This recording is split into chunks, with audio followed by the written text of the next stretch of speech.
ঘৰত যাবলৈ ওলাইছিল আবুল হুছেইন কিন্তু বাটৰ পৰাই সন্ধানহীন আবুল হুছেইন ৰাস্তাৰ কাষত উদ্ধাৰ আবুলৰ মটৰচাইকেল উদ্ধাৰ হ'ল তেজেৰে ৰাঙলী কাপোৰ সমগ্ৰ ঘটনাই চাঞ্চল্যৰ সৃষ্টি কৰিছে অঞ্চলটোত হয় নিজ শহুৰেকৰ ঘৰলৈ যাও বুলি যোৱা কালি ওলাই গৈছিল আবুল হুছেইন কিন্তু ৰহস্যজনকভাৱে আজি ৰাস্তাৰ কাষত উদ্ধাৰ হয় আবুল হুছেইনৰ মটৰচাইকেল আৰু টুকুৰা টুকুৰ তেজ লাগি থকা চোলা এতিয়ালৈকে আবুল হুছেইনৰ নাই কোনো সন্ধান কোনোবাই হত্যা কৰি লুকুৱাই ৰখাৰ সন্দেহ পৰিয়ালৰ উল্লেখযোগ্য যে শহুৰেকৰ ঘৰৰ পৰা মাত্ৰ 100 মিটাৰ দূৰত ৰাইজে প্ৰত্যক্ষ কৰে আবুল হুছেইনৰ বাইক আৰু তেজেৰে ৰাঙলী চোলা লগে লগে অঞ্চলজুৰি সৃষ্টি হয় এক চাঞ্চল্যৰ উক্ত ঘটনাৰ খবৰ পাই ঘটনাস্থলীত আৰক্ষীৰ এটা দল উপস্থিত হৈ তদন্ত আৰম্ভ কৰিছে এতিয়া আৰক্ষীৰ তদন্তৰ পাছতহে পোহৰলৈ আহিব প্ৰকৃত ঘটনাৰ তথ্য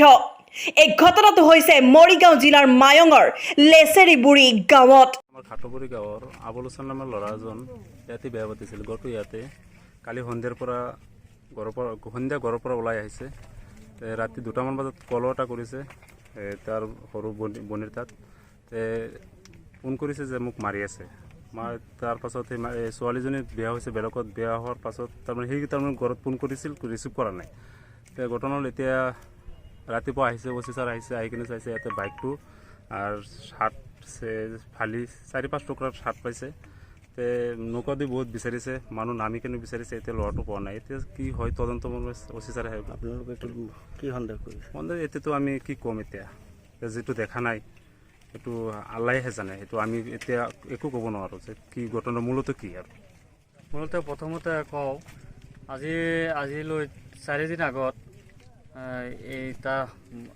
মাইকী আৰু হাজবেণ্ডে কিবা এটা কাজিয়া কৰি তাৰপিছত তাৰ মাইকীৰ মায়ে কেছ কৰি আবুল হুছেইনৰ ঘৰৰ পৰা তাৰ মাইকীটো উদ্ধাৰ কৰা তাৰ 4 দিন পিছত আজি সন্ধিয়া কালি যোৱাকালি সন্ধিয়া 6টা বজাৰ পৰা ঘৰৰ পৰা ওলাইখিনি আজি তাৰ মাইকী ঘৰৰ ওচৰত কি বুলি কয় এইটো জেগাৰ নাম লেচাৰাবুৰি তাৰ ঘৰৰ ওচৰত যেনেকুৱা ঘটনা হৈছে আমাৰ সন্দেহ এইটো তাক মাৰি পেলাইছে যেনেকুৱাই তাৰ টি চাৰ্ট তিনি টুকুৰা আৰু টি চাৰ্টত লাগি আছে ৰক্ত তাৰ বাইক পানীত পৰি আছে আমাৰ সন্দেহ সি তাক মাৰি পেলাইছে ব্যুৰো ৰিপৰ্ট ডবকা লাইভ